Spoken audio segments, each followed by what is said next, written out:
Welcome back to ಅನಿ food wood. ತನುಗಡುಬು ರೆಸಿಪಿನ ಯಾವ ರೀತಿ ಮಾಡೋದು ಅಂತ ನೋಡೋಣ ಬನ್ನಿ. ನಾನಿಲ್ಲಿ 2 ಲೋಟ ಆಗುವಷ್ಟು ಕಡಲೆ ಬೇಳೆನ ತಗೊಂಡಿದ್ದೀನಿ. ಚೆನ್ನಾಗಿ ಅದನ್ನೆಲ್ಲ ಕಸ ಕಡ್ಡಿ ಇದ್ರೆ ಅದನ್ನೆಲ್ಲ ಚೆನ್ನಾಗಿ ಸ್ವಚ್ಛ ಮಾಡ್ಕೊಂಡು ತಗೊಂಡಿದ್ದೀನಿ. ಇವನ್ನ ಮೊದಲಿಗೆ ಚೆನ್ನಾಗಿ ನೀರಿನಲ್ಲಿ ವಾಶ್ ಮಾಡ್ಕೊಳ್ಬೇಕು. ಚೆನ್ನಾಗಿ ವಾಶ್ ಮಾಡ್ಕೊಂಡು ತಗೊಳ್ಬೇಕು ಎಲ್ಲಾನು ಕೂಡ. ಇವಾಗ ಇದಕ್ಕೆ ನೀರನ್ನ ಹಾಕೊಂಡು ಚೆನ್ನಾಗಿ ವಾಶ್ ಮಾಡ್ಕೊಳ್ಬೇಕು. ನಂತರ 3 ಲೋಟ ಆಗುವಷ್ಟು ನೀರನ್ನ ಹಾಕೊಂಡಿದ್ದೀನಿ. ಇದಕ್ಕೆ 2 ಲೋಟ ಬೇಳೆಗೆ 3 ಲೋಟ ಆಗುವಷ್ಟು ನೀರನ್ನ ಹಾಕೊಂಡ್ರೆ ಬೇಳೆದು ಕಟ್ಟು ಅನ್ನೋದು ಸಹ ಬರುತ್ತೆ. ಹಾಗಾಗಿ 3 ಲೋಟ ಆಗುವಷ್ಟು ನೀರನ್ನ ಹಾಕೊಂಡಾದ್ಮೇಲೆ ಚಿಟಿಕೆ ಅರಿಶಿನ ಪುಡಿನೂ ಕೂಡ ಸೇರಿಸ್ಕೊಳ್ಬೇಕು. ಅದರಿಂದ ಕಲರ್ ತುಂಬಾನೇ ಚೆನ್ನಾಗಿ ಬರುತ್ತೆ. ಕುಕ್ಕರ್ ಲಿಡ್ನ ಕ್ಲೋಸ್ ಮಾಡಿ ಲೋ ಫ್ಲೇಮ್ ನಲ್ಲಿ 2 ವಿಸಿಲ್ ಆಗೋವರೆಗೂ ಹಾಕಿಸ್ಕೊಳ್ಬೇಕು. ನಂತರ ಒಂದು ಪಾತ್ರೆಗೆ 2 ಬಟ್ಲಾಗುವಷ್ಟು ಮೈದಾ ಹಿಟ್ಟು ಅಥವಾ ಗೋಧಿ ಹಿಟ್ಟನ್ನ ತಗೊಳ್ಬೇಕು. ಇದಕ್ಕೆ ರುಚಿಗೆ ತಕ್ಕಷ್ಟು ಉಪ್ಪನ್ನು ಕೂಡ ಸೇರಿಸ್ಕೊಳ್ಬೇಕು. ನಂತರ ಎಲ್ಲಾನು ಕೂಡ ಡ್ರೈ ಮಿಕ್ಸ್ ಮಾಡ್ಕೊಳ್ಬೇಕು. ಮಾಡ್ಕೊಂಡಾದ್ಮೇಲೆ ಸ್ವಲ್ಪ ಸ್ವಲ್ಪನೇ ನೀರನ್ನ ಹಾಕೊಂಡು ಕಲಿಸ್ಕೊಳ್ಬೇಕು ಹಿಟ್ಟನ್ನ. ಗೋಧಿ ಹಿಟ್ಟು ಆಗಿರಬಹುದು ಅಥವಾ ಮೈದಾ ಹಿಟ್ಟು ಯಾವುದನ್ನು ಸಹ ಸೇರಿಸ್ಕೊಂಡ್ರು ನಡೆಯುತ್ತೆ. ನಿಮಗೆ ಯಾವ ಹಿಟ್ಟು ಅವೈಲೇಬಲ್ ಇರುತ್ತೋ ಆ ಹಿಟ್ಟನ್ನ ಸೇರಿಸ್ಕೊಳ್ಬಹುದು.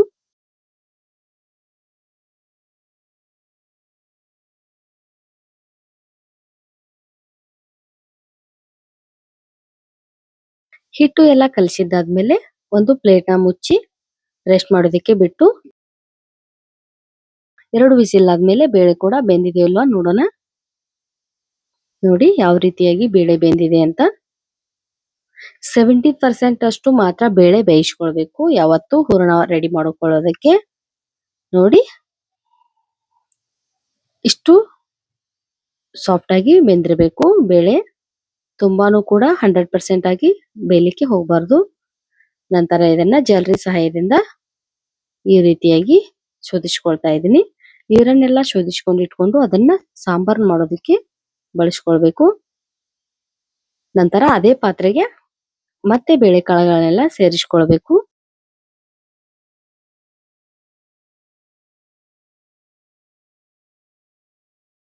ಎಲ್ಲಾನು ಕೂಡ ಸೇರಿಸ್ಕೊಂಡಾದ್ಮೇಲೆ ಅದಕ್ಕೆ 1 ಲೋಟ ಆಗುವಷ್ಟು ಬೆಲ್ಲನ 2 ಲೋಟ ಆಗುವಷ್ಟು ಬೇಳೆಗೆ 2 ಲೋಟ ಆಗುವಷ್ಟು ಬೆಲ್ಲನ ಸೇರಿಸ್ಕೊಳ್ಬೇಕು.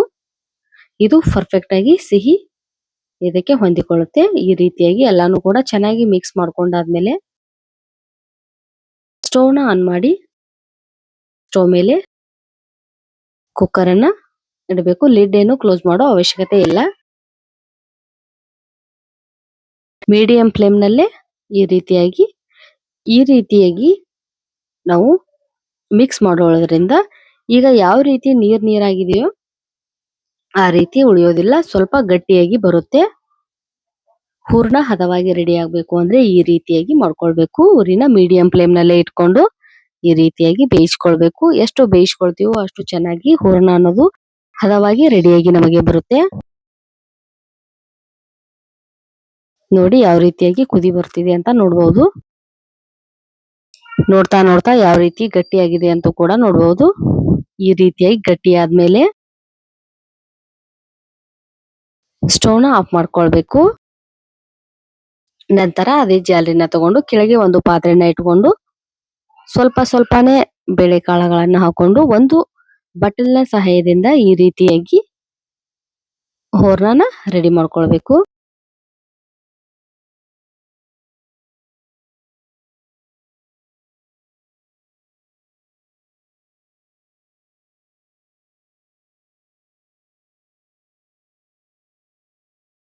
ನೋಡಿ ಈ ರೀತಿಯಾಗಿ ರೆಡಿ ಮಾಡ್ಕೊಳ್ಬೇಕು. ತನಗಾದ್ರೆ ಸ್ವಲ್ಪ ಮತ್ತೆ ಸ್ಟವ್ ಮೇಲೆ ಇಟ್ಟು ಬಿಸಿ ಮಾಡ್ಕೊಂಡು ಹೂರ್ಣನ ರೆಡಿ ಮಾಡ್ಕೊಳ್ಬಹುದು.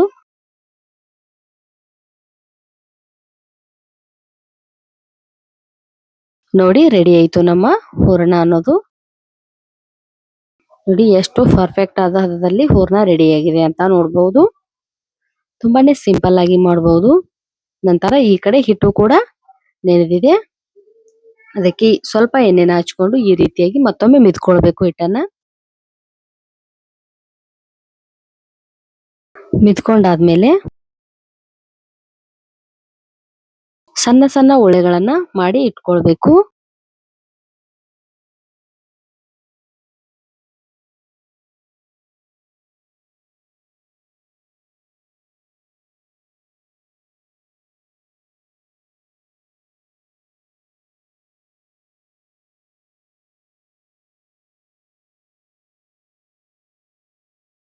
ಮಾಡಿ ಇಟ್ಕೊಂಡಾದ್ಮೇಲೆ ಈ ರೀತಿಯಾಗಿ ಎಲೆನ ಲಟ್ಸ್ಕೊಳ್ತಾ ಹೋಗ್ಬೇಕು.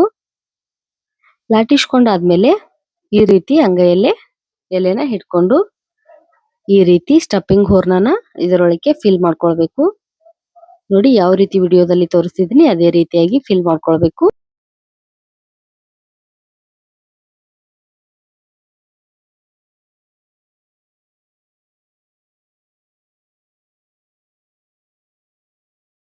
ಎಲ್ಲಾ ಎಲೆನೂ ಸಹ ಈ ರೀತಿಯಾಗಿ ಕ್ಲೋಸ್ ಮಾಡ್ಕೊಳ್ಬೇಕು. ರೆಡಿ ಮಾಡಿ ಇಟ್ಕೊಂಡಾದ್ಮೇಲೆ ಸ್ಟೋವ್ ಆನ್ ಮಾಡಿ ಒಂದು ದೊಡ್ಡ ಪಾತ್ರೆನ ಇಟ್ಟು ಅದರೊಳಗೆ ನೀರನ್ನ ಸೇರಿಸ್ಕೊಳ್ಬೇಕು. ಈ ರೀತಿ ಜಾಲರಿನ ಇಟ್ಕೊಂಡು ಸ್ಟೀಮ್ ಬರೋವರೆಗೂ ಬಿಟ್ಟು ನಂತರ ಮಾಡಿ ಇಟ್ಟಿರೋ ಎಲ್ಲಾ ಕಡ್ಬಣ್ಣು ಸಹ ಅದರ ಮೇಲೆ ಈ ರೀತಿ ಇಟ್ಕೊಳ್ತಾ ಹೋಗ್ಬೇಕು. ಒಂದು 10 ನಿಮಿಷ ಆದ್ರೂ ಊರಿನ ಲೋ ಫ್ಲೇಮ್ ನಲ್ಲೇ ಬೇಯಿಸ್ಕೊಂಡ್ರೆ ಗಡುಬು ಅನ್ನೋದು ನಮಗೆ ತುಂಬಾನೇ ಸಿಂಪಲ್ ಮತ್ತು ಈಸಿಯಾಗಿ ಮನೆಯಲ್ಲೇ ರೆಡಿ ಆಗುತ್ತೆ. Keep watching video. Thank you.